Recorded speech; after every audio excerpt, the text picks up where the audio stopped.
Paul Timmons, the interim CEO of the Oklahoma County Jail, has been on the job for just over a month now.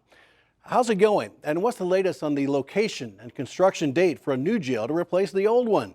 Steve Shaw joins us now with an update. Steve. Rich, from the age of 6, Paul Timmons parlayed his passion to be an Oklahoma highway patrolman into a 34-year career. For many years, I knew Timmons as OHP's spokesman until he retired in 2022. You'd think a guy in that position would want to take it easy. Do you think this one would work better? Paul Timmons is easy to root for. Paul, the first question is, why in the world do you want to do this? Well, for me, I feel like I want to do it for all the right reasons. Heard all the stories just like everybody else about what goes on here at the jail, and a lot of people talk about the problems, but how many people have stepped up to try to make a difference with those problems?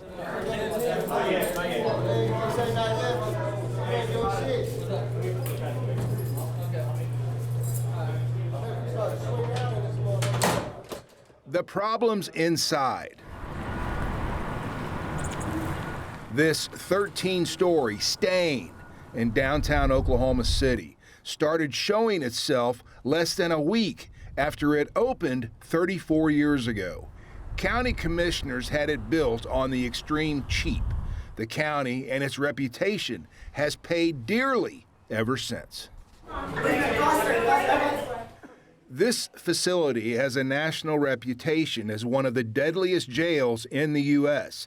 At least 54 inmates died in there since the beginning of the pandemic. Paul Timmons retired from the OHP 3 years ago. A year later, he went to work as chief investigator at the Oklahoma County Jail. 2 months ago, when Brandy Garner resigned as director, the Oklahoma County Jail Trust named Paul Timmons interim director. Have you been able to yourself kind of understand why you think there have been so many deaths in this jail? I mean, For sure. what is it? Yeah, I think it's a combination of things. Most of the people that come here are in poor health anyway to begin with, and they've got some kind of addiction problem, whether it be alcohol, drugs. So the health is not great to begin with, and then being locked up here, that doesn't help either, especially when you don't have the ability to contact family or anybody that's close to you. And I think sometimes that kind of weighs on people a lot. They just give up. I think so. I think that we have seen that in some of the attempted suicides here. Timmons says job number one has been to curtail the flow of drugs, weapons, and cell phones.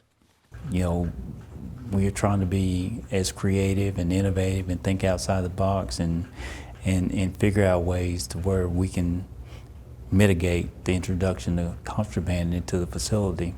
And then I think number two is advocating for the employees here. He says the training academy for guards in the past year has increased from 2 to 8 weeks long.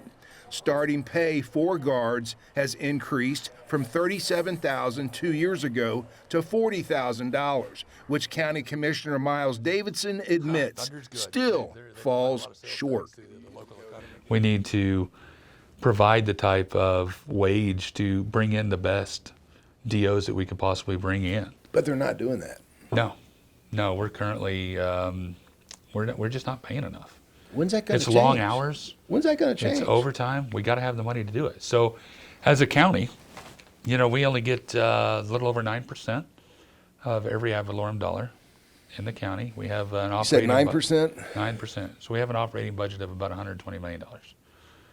Our next door neighbor is $6 billion for Oklahoma City. They have 800,000 citizens that they're responsible for. I have over 900,000.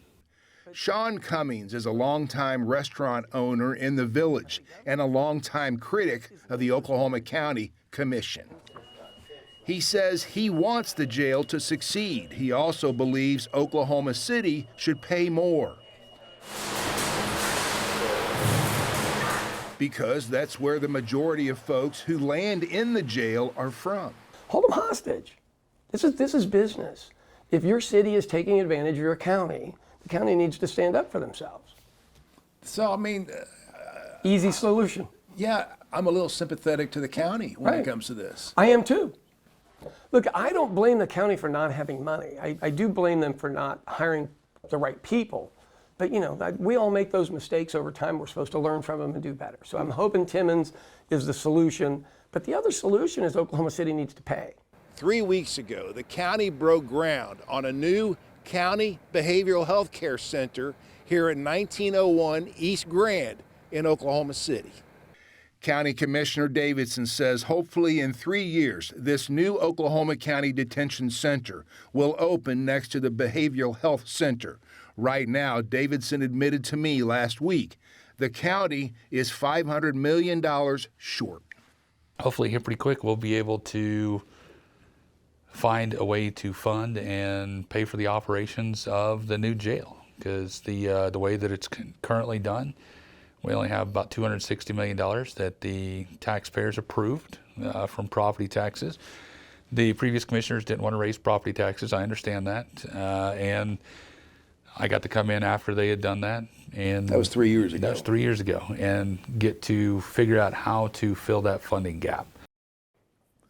Davidson says the county will ask the state legislature for permission to ask voters for a marijuana, alcohol, and tobacco sales tax to raise that money. Paul Timmons isn't concerned with any of that. He's got a jail to run.